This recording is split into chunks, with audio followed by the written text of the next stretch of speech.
Hail, hail, hail, hail, hail, hail, hail, hail.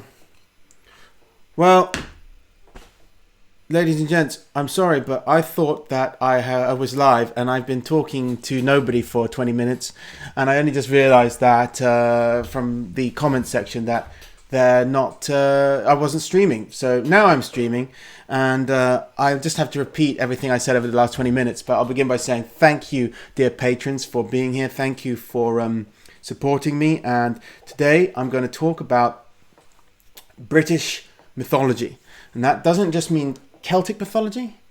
That doesn't just mean Germanic mythology. That doesn't just mean the mythology from Celtic and Germanic people from pagan times. Rather, what it means is the way that the Brythonic, Gaelic, Old Norse and Anglo-Saxon mythologies combined into the culture of the British Isles, the cultures of the British Isles, and then were reinterpreted by medieval monks and chroniclers with limited information, who try to synthesize the mythical and legendary sources with what they understood to be historical factual sources, while simultaneously adding in things that they thought were reasonably likely to be true, and in the process creating an entirely new mythology. And having done so, that was taken as fact by many people for hundreds and hundreds of years, and has since developed and grown, so that we can't call it a Christian mythology, we can't call it pagan mythology, we can't strictly call it Celtic or Germanic. It's a British mythology, and it deserves to be looked at not just in the context of how this information can be used to understand what pagans really thought, and not just as to understand what aspects of these medieval historians, what aspects of the narratives presented by these medieval historians are actually historical facts, but to take a completely different view and just look at these sources for what they are, or as how look at these sources as people have looked at them for the last few hundred years, which is basically as like factual, things that people believed, and accept that as a type of mythology, British mythology. And a book was written on it sometime in the late 80s, early 90s, and I have this copy, which I've just finished reading it this year. I've been referring to it over the past couple of years as a reference book, but I just finished reading it cover to cover. This book was purchased by my paternal grandparents over 30 years ago, and given as a gift in 1991 to my mother. And she never read it, I don't think, but I took it off her shelf and just started reading it recently. So, keep old books, because you never know who's going to want to read them in the end. It follows a special format, which I think is what really makes it useful, because you want to know about the myth as it is, forgetting what's true and what isn't, just how what is the thing that people used to believe as it was believed. And then you also want to know, why did they believe that? What were the sources for that? And what stuff do we now know in retrospect that could throw some shade on that and make it unlikely that that's true, or definitely absolutely 100% the case that it is not true, or that it is true.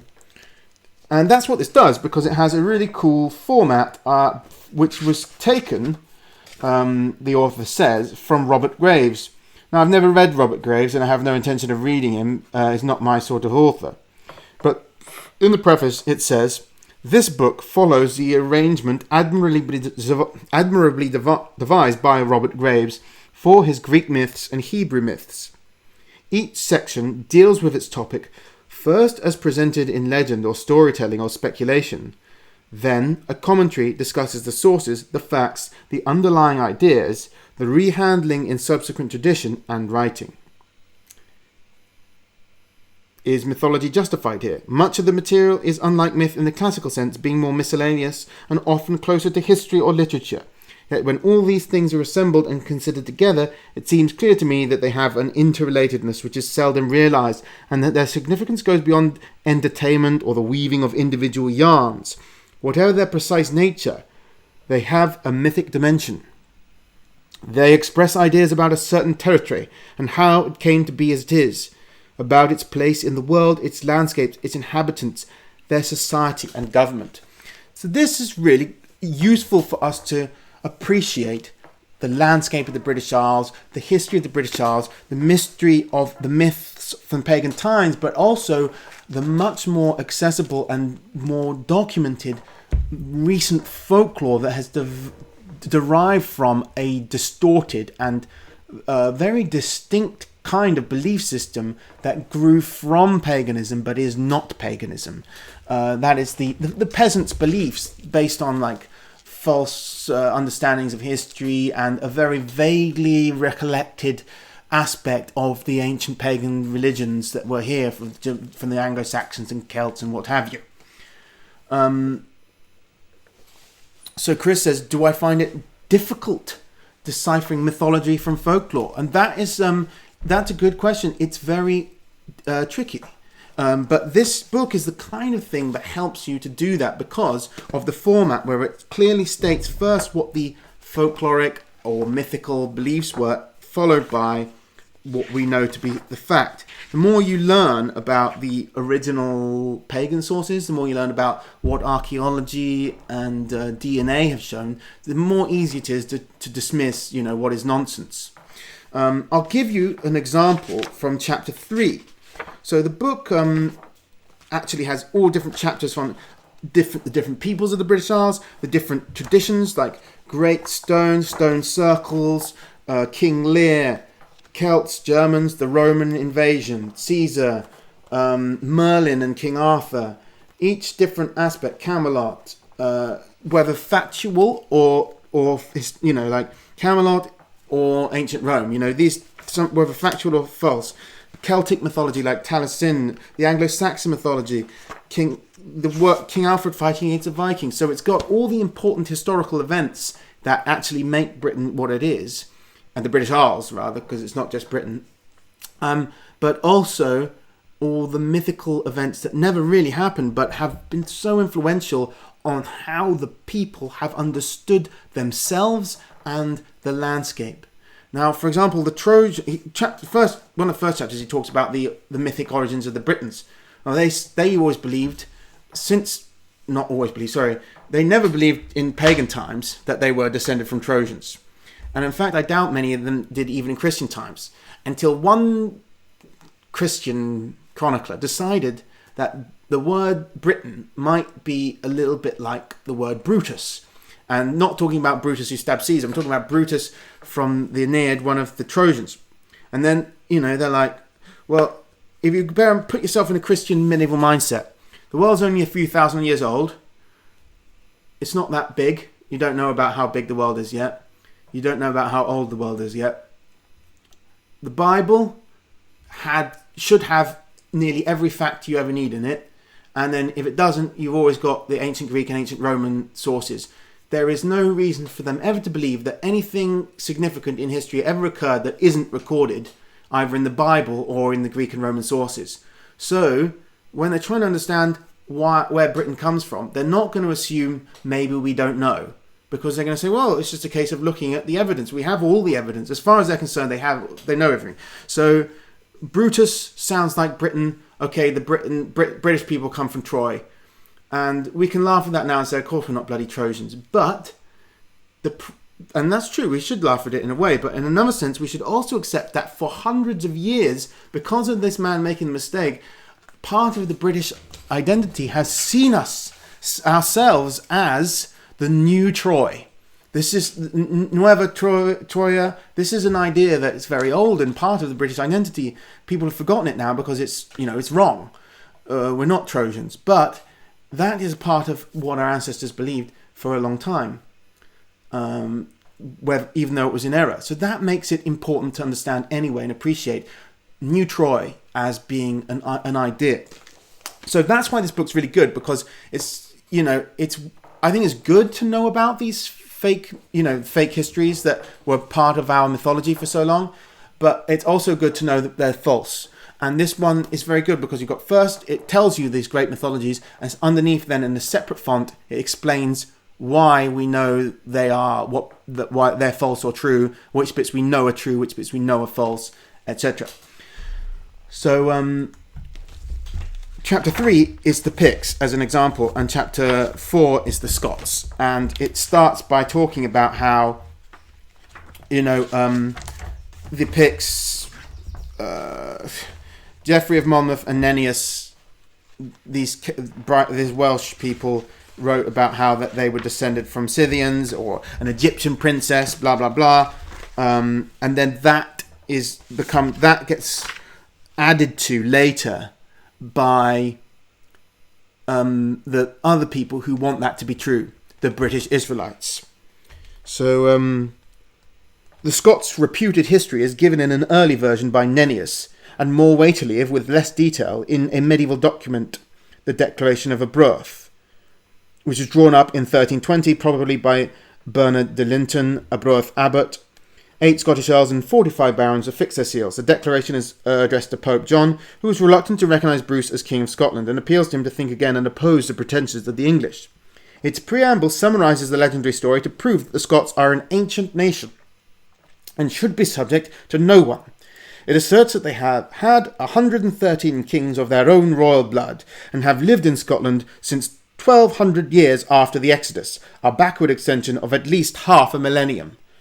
The alternative legend, that they were a Picto-Irish stock of comparatively recent growth, is due to Geoffrey of Monmouth. So Geoffrey in this instance is more accurate than Nennius.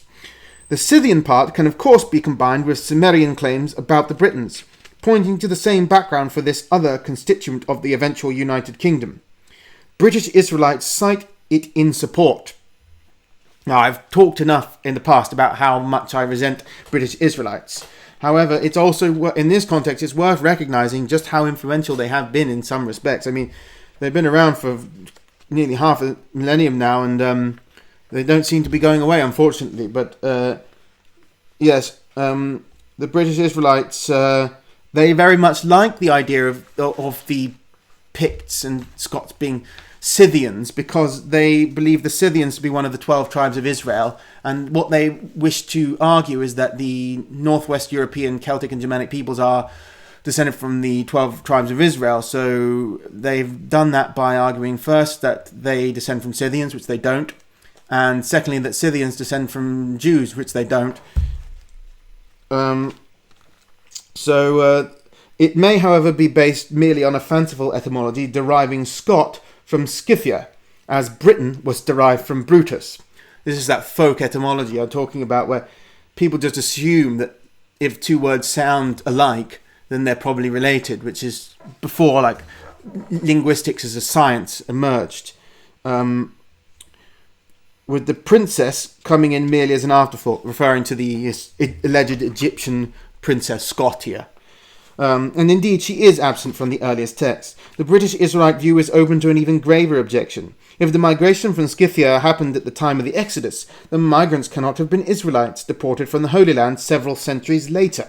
For the British Israel theory to be true, at least part of the Scottish prehistory must be false, and without any corroboration from outside sources, the grounds for accepting any of it crumble. So even if the very sources that the British Israelites have to insist are true must be also partly false if you are to believe that the absurd mythology. I wish that there were no British Israelites anymore, but I also think it's important that we recognise why they exist. And I mean, they're not just British Israelites, but many people like to perpetuate these ideas about, Trojan ancestors or Scythian ancestors of the British Isles, which are nonsense. And this is a great book for just helping people to understand why we've thought these things for so long, and also how they've become integrated with our modern views.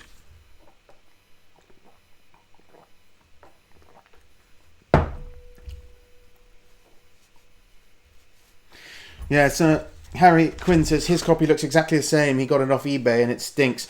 Well, this one was actually in perfect condition until 2018. So 2018 is when I made that video about the great destruction of all my books. So this one was then water damaged and every single page had mold on. So what I've done every single page, it's partly what made me want to read it cover to cover. Every page I open, I've wiped the mold from it before I read the page. And then I could tell which page I was on because of whether there was mold in it or not. But I've preserved the book, luckily. It's still in excellent condition. You can see all the beautiful photographs that really bring alive the landscape and history of the British Isles. So here's Merlin, a manuscript image of Merlin, the earliest image of Stonehenge. So Stonehenge, a Neolithic monument, it was believed for a long time was built by Merlin. And that's another aspect of British mythology which I distinguish from the idea of pagan mythology or Christian mythology or Celtic mythology or Germanic mythology. British mythology just means the mythology of the British Isles that has emerged naturally from the peoples living here and interacting with their environment. And in this case, the Neolithic monuments were not built by Celtic people, they were not built by Germanic people, they were not built by Indo-European people, they're not built by people like us, the people of the British Isles today, but they are vital parts of our national worldview. The landscape is what makes our nation what it is, and the stone chambered cairns and the stone circles are a vital part of that landscape, adding the mystery and the depth of history to our landscape. And the erroneous beliefs that have emerged around them are just as important as the factual scientific evidence that is helping us to understand the reality of the people that constructed them. Because this myth and folklore surrounding Neolithic monuments is thousands of years old sometimes. So it is history. It is valuable history. And it tells us probably a lot more valuable information than what the actual truth of these monuments can. I think sometimes people forget that. They're too focused on wanting to know who built Stonehenge and what was it for, and forgetting all this, centuries and centuries of fascinating folklore and beliefs about that were probably wrong, but that were very important for so long to the people who live here, to our ancestors. For example, that belief that Stonehenge was built by Merlin, or the belief that the devil built Stonehenge by throwing stones from Ireland, or the belief among the Irish that the Neolithic Newgrange was built is a dwelling place of the god Engus, the Celtic god Engus, or the belief among the Anglo-Saxons that the Neolithic long barrow of Wayland Smithy, they called it, was the smithy of Wayland, the blacksmith of the gods. So whether they were Vikings or Anglo-Saxons or Welsh or Irish or whatever, they all integrated the landscape with their own religious mythology. And these things all combined in an amazing way. And that's something this book really helps to get across. For example, you can talk about Arthur, King Arthur, and there's a whole chapter on how he is, on him and the main characters that he's associated with. There's chapters on all of them.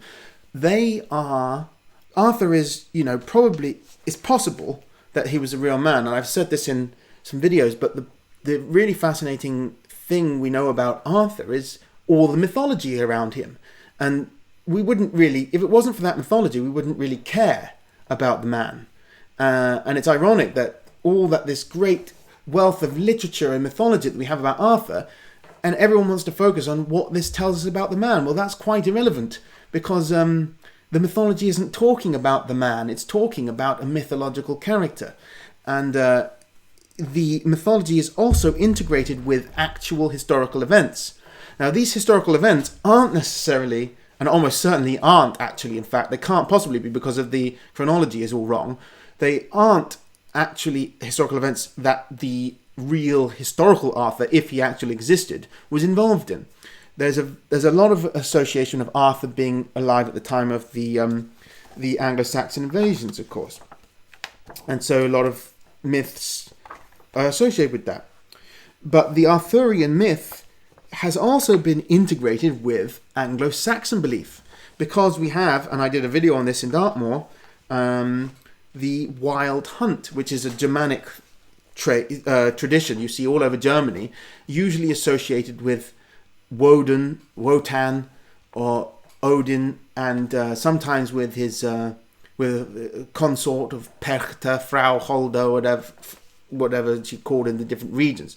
But in England, very often we find that the wild hunt is associated with King Arthur.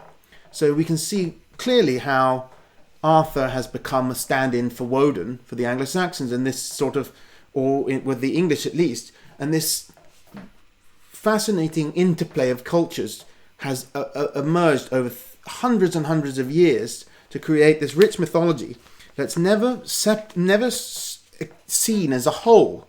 It's always seen as a patchwork composite. But if you understand that's true, that's what it is, but also that's not how it's actually been conceived for the hundreds of years that it's actually been enjoyed by audiences.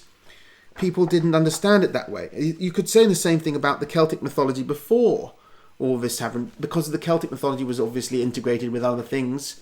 The native Bell-Beaker British mythology would have been influential, and the integration of that myth also with the landscape, for example, placing Angus in Newgrange. So we're seeing this process all the time in mythology all over the world. So it's also good to take a step back and just see it as a whole, instead of trying to dissect it into pieces, Anglo-Saxon, Celtic, etc. Although that's also useful and important to do too. Let's find another interesting section. The shed of pestilence. Yes, I was very sad when that happened. Look at this. As Avebury, I did a video there, of course, as well once. Great stones. Here's a picture of Wayland Smithy. Hillside figures.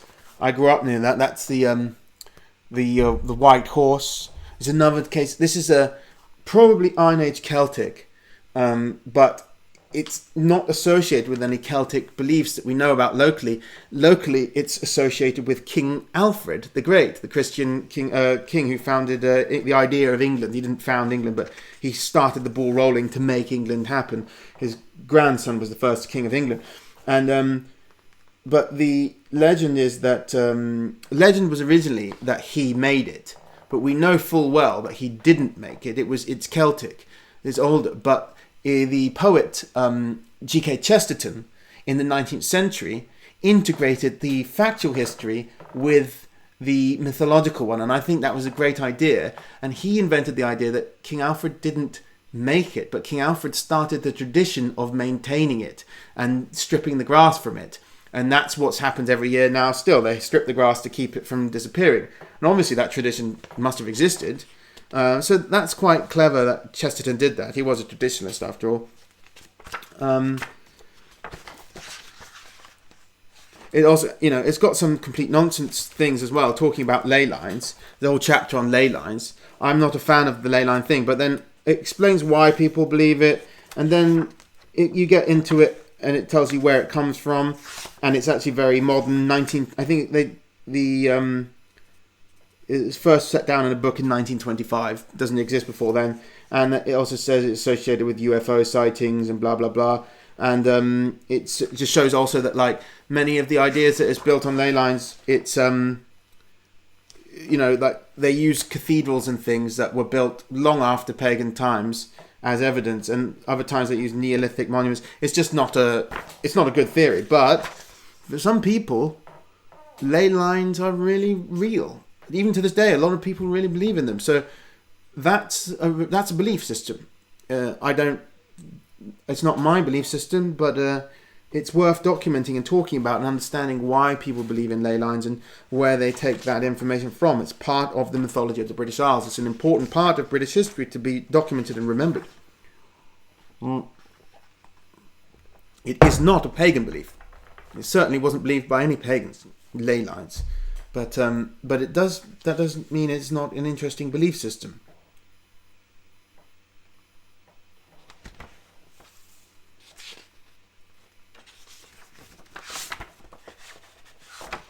Someone's saying a man embodying the myth of Arthur may well have fought both in Saxon and Roman times.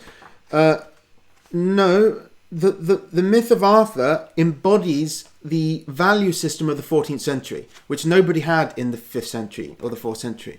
The whole point of Arthurian romance is to communicate the value system of the court of the 13th, 14th century. So that's important to remember. Even if there was a man from whom that was derived, it might have been actually many men, many different men and it's integrated with actual historical events like the Saxon invasion, like the Roman the Empire. And that's interesting too, because helps us to understand how pre-modern people understood history. Without history books, without literacy, myths of Arthur help people to do that. But the main function of the Arthurian romance was for entertainment in the court and for moral lessons about the values that they believed that they had lost.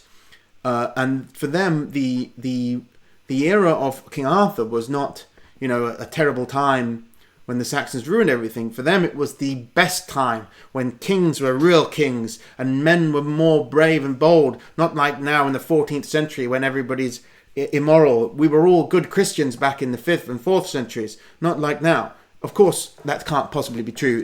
In fact, it was probably they were less moral, probably less good at being Christian. But it doesn't matter. It's about myth. It was mythology, and it had the function of demonstrating correct action to people.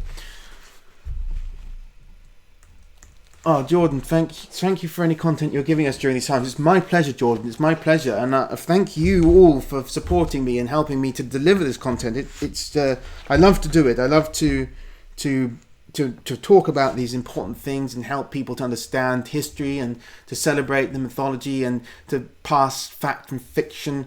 But celebrate landscape and heritage, and these are the things that I'm so passionate about. So it's my honor and privilege to do it. The Druids. This is an interesting section because we often want to talk about the Druids I talk about the Druids in my video on the Celts in a purely historical sense, as an ancient Celtic priestly caste, which is what they were. What I don't like to touch on is what the Druids have become, because Druids have continued on in different forms. After Christianization, the word Druid was applied to people who weren't religious leaders anymore, because the priest did that, but who just did some weird extra functions like fortune telling or something, which is very different from what Druids were a few centuries before. But then they carried on even more in different times, in modern times, to the extent that the Druids initiated Winston Churchill and even our Queen into the Order of Druids. Now, what on earth does that mean? Is that something connected to the real Druids? Not very closely, but it's a belief system, and it persists, and it's just part of our history. Like the Queen of England that we now have was initiated into a Druid in a Druidic ceremony. Is that not something that should be talked about and try people to understand it? And instead of just, some people will say, oh yes, it's the same ancient Druids going right back from then to now, which isn't true. And others will say, well, it's not true, so it's all nonsense and we shouldn't talk about it. But that's not true either, because this is the belief system that's worth trying to understand. During the 18th century, societies were formed professing to recover the old philosophy. It was largely because of these that Stonehenge was drawn in. Antiquaries had been wondering about it for years. Inigo Jones thought it was Roman because he knew no record of anyone else who could have built it. Since it was glaringly un-Roman in style, others guessed it ancient Britons. Phoenicians even, or the Danes. The Danes were far too late, and there was no reason to think that Phoenicians had come so far, or if they did, had settled. As for ancient Britons, it was not easy to define them. Geoffrey's giants and Trojans were out of favour. Talking about the 17th century. As was the Merlin story, which I mentioned earlier. John Aubrey, however, spotted the evidence for eligible pre-Romans in Britain, namely the Druids. Once published in 1695, his conception of a Druidic Stonehenge began to take hold. The person who chiefly established it was Stukely. Though acquainted with Aubrey's work, He first studied the monument with an open mind, but he found his way into a neo-Druid circle, and in 1740 published a book of his own that fitted Stonehenge into the Druid scheme of things. There it remained well into the 20th century, when its much earlier date at last became clear. Well, that's speaking from the end of the 80s, and now we can speak 30 years later, in the 21st century, where we have not only what he had in the 1980s, the knowledge that this is way before the Celts, because it's Druids, a Celtic custom, and this is from the Neolithic. We now have genetic evidence that proves that it wasn't even the ancestors of the Druidic Celts of Britain. It was a completely different people who built it. Yet, when it comes to the summer solstice or the winter solstice, you will be sure to find a number of people dressed up in funny clothes and calling themselves Druids. And that is a tradition that goes back to 1740, that's pretty old. That's older than most of the traditions that exist in the United States of America. It's based on falsehood, but it's old. It's still old, and it's still religion. You know, it's still actually a belief system. That's what these people believe. They believe that, well, whatever they believe. Some of them just seem to go take ecstasy and want to have a rave there. But, I mean, there are diverse beliefs growing from the mysterious presence of the stones themselves, and the human mind seeks to understand these phenomena, these architectural phenomena of ancient times, with the reference points of the history that is known to them at that time. And we're doing this all the time now, and perhaps in the future people will laugh at the conclusions we make because of the gaps in our history. But it's worth noting that before you try to base your religion too strongly on the latest scientific and archaeological evidence, because always the potential it's wrong. Always the potential it's all wrong.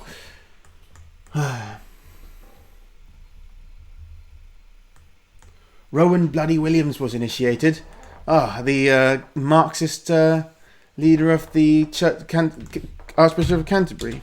I didn't know that. Oh, God. So it's not even a distinct pagan religion. It's sort of integrated with the Anglican religion. Very confusing. Harry Quinn, you always have a mature perspective. Thank you. Oh, thank you for saying so. Just trying to be professional. That's my intention.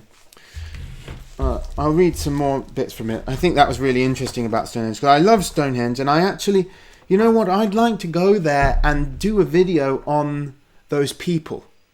But, you know, often I think that people want to go film them just to laugh at them. But I also wouldn't want people to mistake me for thinking that I practice, because I call myself a pagan, and they often call themselves pagans. I wouldn't want people to mistakenly believe that I think that I have some kind of religious affinity with these people. I don't really. Well, maybe in a very loose classification sense, but I think they're very interesting, because sometimes what they're doing, the traditions they're developing, are just purely intuitive. And actually, from an anthropological perspective, that's what you see all around the world all the time with primitive peoples. They're just developing religious beliefs quite intuitively, just as children do, even. Let me see what else I find interesting. I used this chapter on Excursus 3, The Western Paradise, as my main source for the cartoon I made with Christopher Steininger on the sacred apples of Indo-European mythology. It talks about Taliesin's account of the Avalon voyage in Geoffrey's Life of Merlin. It's the first literary version of the passing of Arthur. Geoffrey's French adapter, Wace, shows no sign of having read it, but a little of it reappears in an English adapter, Layamonn. Here the wounded Arthur appoints Constantine as his successor, and adds, "I will fare to Avalon, to the fairest of all maidens, to Argante the queen, a fay most fair. She shall make my wounds all sound, make me all whole with healing potions, Then I will come to my kingdom and dwell with the Britons with great joy. This myth is, like, as I demonstrated in the video, the cartoon, absolutely 100% certain comes from Indo-European paganism. It's an ancient idea of sacred apples.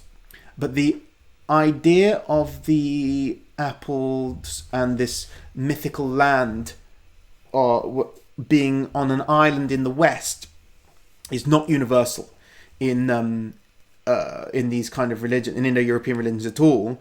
It does seem to be restricted entirely to the insular Celts, as they're called, that is the Brythonic and the Gaelic peoples, but also slightly to the classical myth of the Hesperides, which is also an island.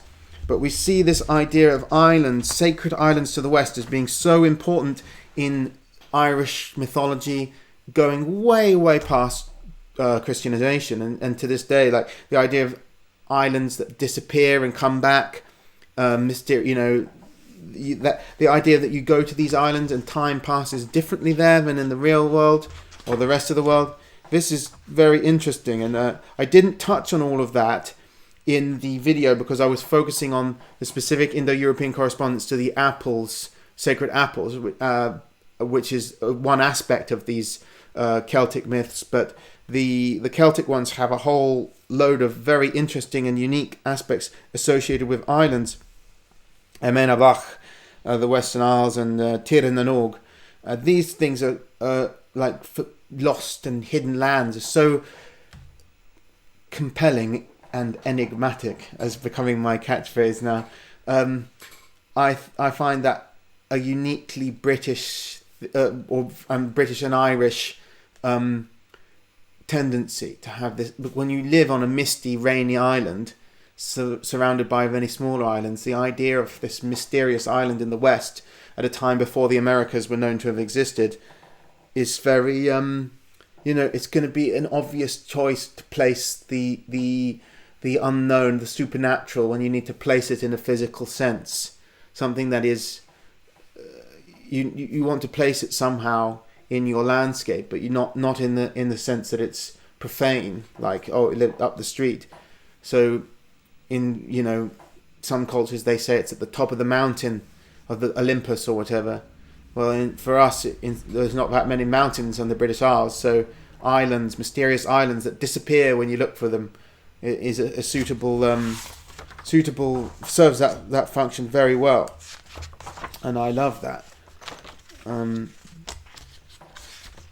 it does talk a bit more about English stuff too.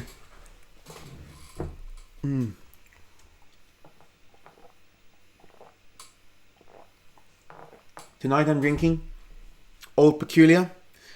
No Beer Company has offered me a sponsorship deal, despite me drinking beer at every single stream. I try my best to get it, but they just don't pay attention. So if you're watching this, Theakson's Old Peculiar, the offer's up. The offer's there.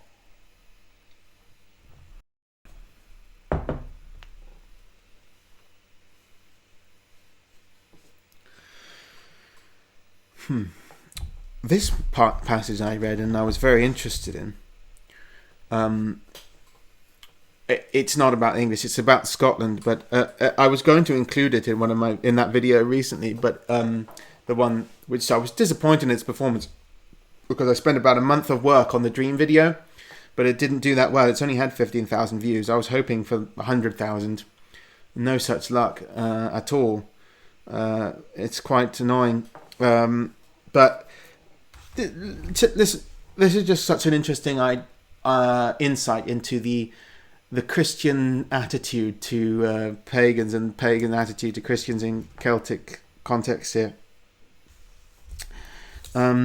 Columba returned once or twice to Ireland. At a synod in 575, he vetoed a proposal for abolishing the order of Filiid, or poets, and established that no military service should be imposed on women. But Iona was now his home. Its graveyard became Scotland's royal cemetery. 60 kings, Scottish, Irish and Norwegian, are buried here, including Macbeth. The graveyard is dedicated to Oran, Columba's brother, of whom strange, scarcely Christian stories are told. According to one of them, When Columba first arrived, he wished he could consecrate the ground with a burial, and Oran voluntarily died.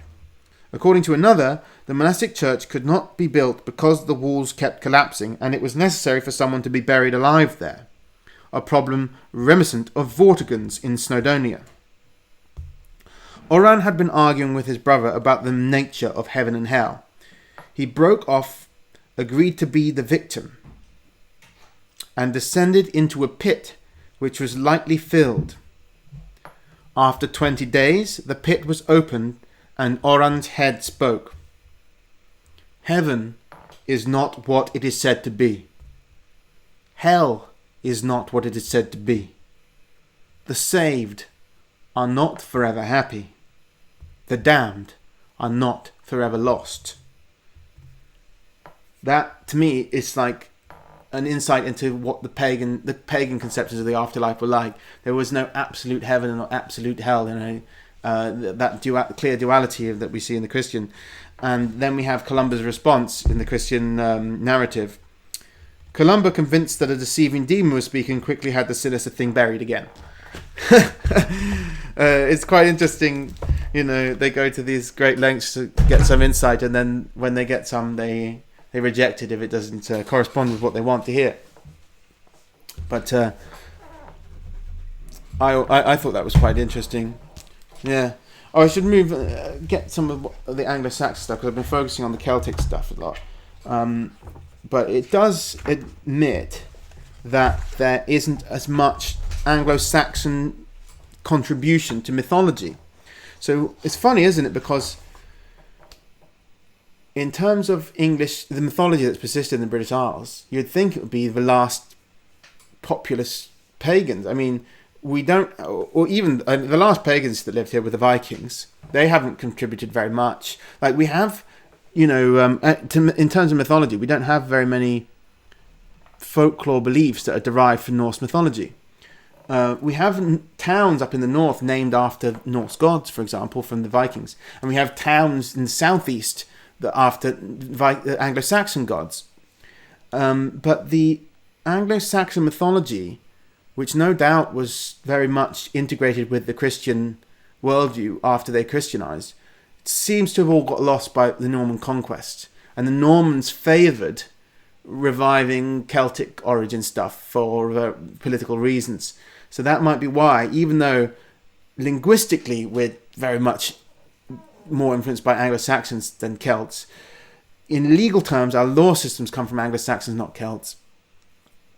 But in terms of mythology, what survives is not as much. But we have some bits, like obviously the Wild Hunt survives in Britain, that's from Germanic origins, and many things. I think the May Day customs are of Germanic origin personally, not Celtic, but it's hard to tell with these things because they've been so distorted over the years, for a start, and also the English and the Germanic and Celtic things were quite similar to begin with, so at this stage it's quite difficult to tell the difference.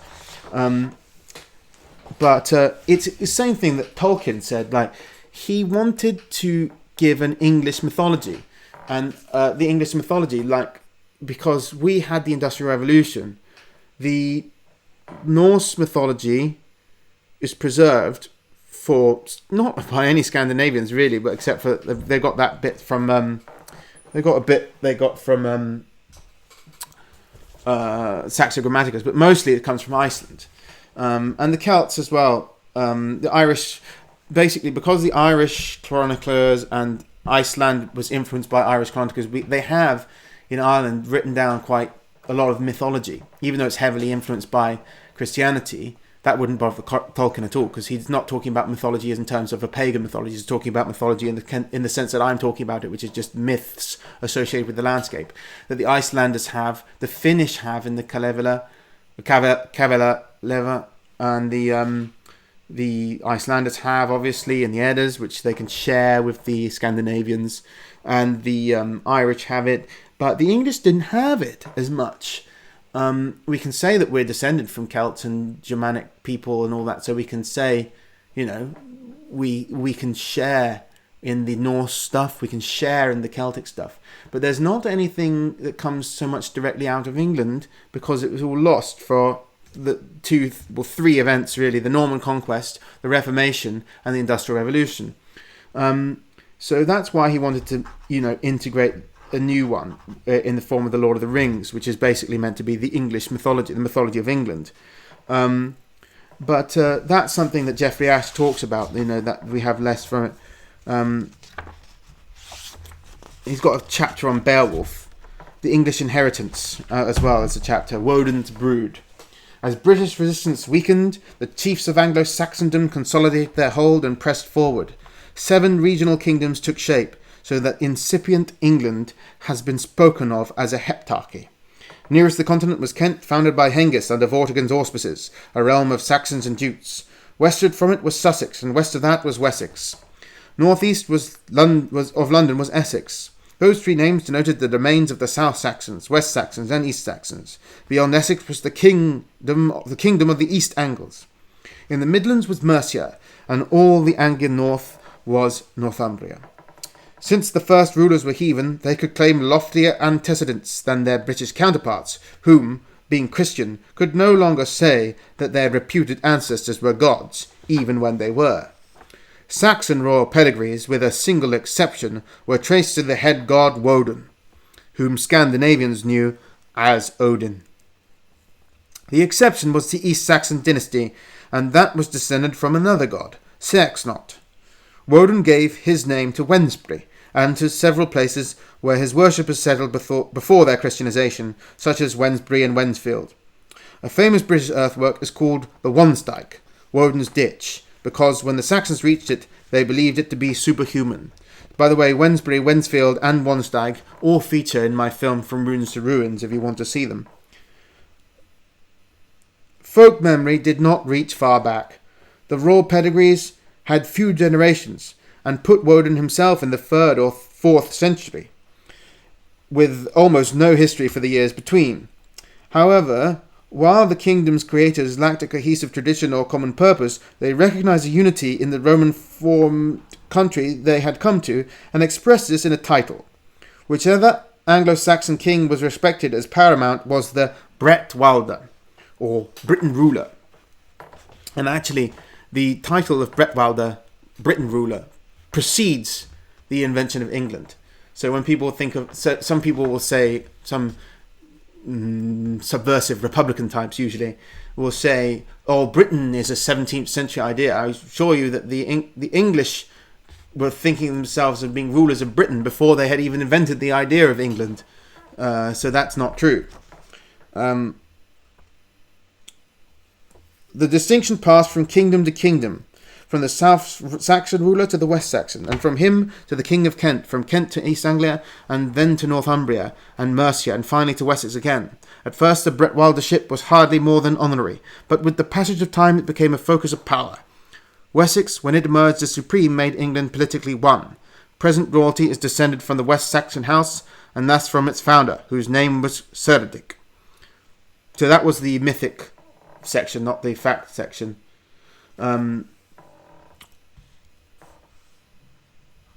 Yes. The Bretwaldship, as an unusual institution, had a touch of mystique. Its movement from one holder to another depended for many years on consent rather than force. The 3rd Bretwalder, Athelbert of Kent, was by no means the strongest of kings. His contemporary Athelfrith of Northumbria was a major conqueror, yet was never Bretwalder. This may have been because the Bretwaldship did not first extend past the Humber, but an implication remains of some sort of agreement, some hazy notion of proprieties and spheres of influence. Athelfrith could not break into the system. Athelbert's Bretwaldership may have been due to his reigning over the most civilized part of the country, with continental contacts lending prestige. The next Bretwalder was Radwald of East Anglia. Let me get my Radwald down. I have given my Radwald the body of Le Croix de Lion. He is the pure synthesis now of the Anglo and the Norman, with the body of Richard Lionheart and the head of Radwald. Yes. This is what peak Englishness looks like. You may not like it.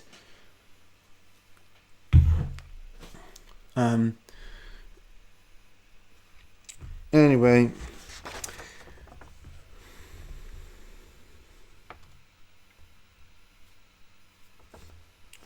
Very interesting stuff. Saints and kings. Shall I finish off now? I'll read from the epilogue.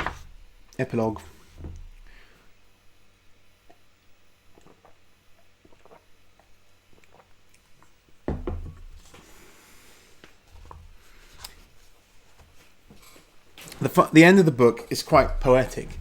It's not like the rest of it, but I rather like it. I thought I'd spoiler alert, read the last chapter of the book, where he invokes William Blake, that strange occultist, probably high on laudanum most of the time the chap was, I don't know. William Blake, in his conception of the Great Albion, ranged far beyond accepted legend. By making this island the source of the primeval world order, he was able to present the giant as a symbol of humanity. Primordial man. Yet he did not turn him into a pure abstraction. He kept in touch with the mythologies he transcended, and in particular with a leading figure in the mythology of Britain. He wrote, "The giant Albion was patriarch of the Atlantic. He is the Atlas of the Greeks, one of those the Greeks called Titans. The stories of Arthur are the acts of Albion, applied to a prince of the 5th century." The last sentence has an air of profundity, but what does it mean? Blake is referring to several things, but preeminently to an aspect of Arthur that we have glimpsed more than once. A major reason for his recurrent spell, in a variety of guises, has been his Golden Age aura. Other legends express the same dream, but the Arthurian Golden Age has an extra dimension. The king is gone, but he is not gone forever. He is asleep in his cave, or immortal in his magical island. He will return, and presumably bring the Golden Age back. That Blake saw Arthur in this light is manifest from what he does with his Albion, chiefly in the prophetic book Jerusalem. We sung that Jerusalem at my wedding. He depicts the symbolic giant's career in such a way that Arthur's departure and return story becomes a reflection of it. Wise and glorious in his primary state, Albion goes spiritually astray and sinks into a death-like sleep in which he lingers for eons. This is externalized in the ills that beset humanity through loss of vision, the apostasy of the sages, and their decline into historical druidism. So from, Blake's perspective, I think he was a Mason or something. There was always a kind of monotheistic, primordial religion, and then that descended. Druidism is a degeneration of that. It's almost like Gnon or something. But, a prototype of oppressive religion, war, division, perverted science, and in Blake's time, the factory system and the iniquities of wealth. But at last, light breaks in. Albion awakens, humanity is reintegrated, and the world is reborn in love and forgiveness. Even apart from Blake, Arthur himself in this aspect is a distinctive contribution to world mythology. There is nothing else quite like him. No human hero, at least. Other legendary sleepers, who may or may not wake up, are very probably imitations of him. You can think in the Alps, they have Barbarossa fills this role. And in any case, they do not carry his Golden Age quality. What Arthur stands for is the idea of a long-lost glory or promise, plus a belief, as may be repeated here, that it is not truly lost, that it can be reinstated for a fresh start, with intervening corruption swept away. Belief of that kind is a real and potent motive force, which is seldom given due weight as a factor in history. It has inspired, or helped to inspire, several of the most radical movements for change. Thus, the 16th century Christian reformers, both Catholic and Protestant, held that the Church once had its golden age of apostolic purity. Cumulative abuses has corrupted, but the Reformation, however conceived, could abolish them and recapture the pristine rightness. Or again, Rousseau gave the French Revolution a driving mystique by his doctrine of the virtuous, long ago natural society ruined by bad institutions. This is what I say in my conclusion from Runes to Ruins, incidentally. I'm talking about how this romantic golden era notion and things like the noble savage can influence all kinds of variant political movements in history, from hippies to Nazis to the French Revolution, anything. it's vital to understand this kind of worldview because it's so, as Ashe says, so influential on so many different ways of thinking. Left wing, right wing, whatever you want to call them. It goes much deeper than that division. It says here, Engels and Lenin invigorated Marxism by adding what was not at first part of it. A classless idyll of primitive communism at the dawn of history, which the revolution could restore on a higher level by ending the long succession of class tyrannies.